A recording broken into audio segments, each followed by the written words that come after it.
عيش عيشة أهلك.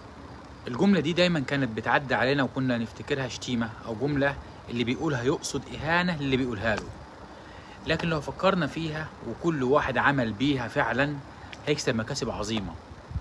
أهمها إن الشخص ده هيحفظ قيمته وكرامته، لأن أكتر حاجة هتقلل قيمة الشخص إنه يحاول يعيش في طبقة غير طبقته. معروف إن ربنا سبحانه وتعالى خلق الدنيا طبقات كتير، في غني جدا وفي غني وفي متوسط وفي فقير وفي أفقر، وفي كل طبقة من دول هتلاقي طبقات.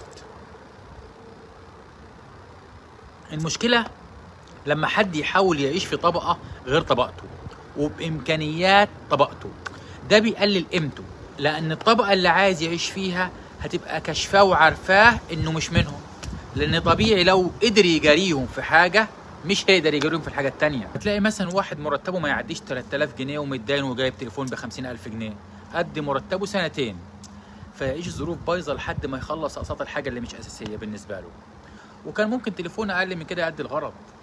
واحدة تانية ظروف أهلها على قدهم، رغم إن ده مش عيب، لكن العيب إن تتجهز جهاز مبالغ فيه وأهلها يتداينوا من طوب الأرض وياخدوا قروض وممكن يتسجنوا ويبقوا غارمين وغارمات.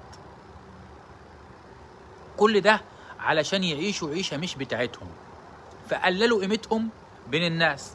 أنا مش بقول كل واحد يرضى باللي هو فيه وخلاص، لكن أقصد إنك لو عاوز تطور نفسك وتبقى في طبقة تانية أعلى، يبقى تحاول توصل للطبقة دي بالاجتهاد والكد والتعب، مش بالمظاهر الكدابة اللي انت مش قدها، لأن والله المظاهر دي مفقوسة للطبقة اللي انت بتحاول تبان انك منها، بس انت يا ولد مش فاهم.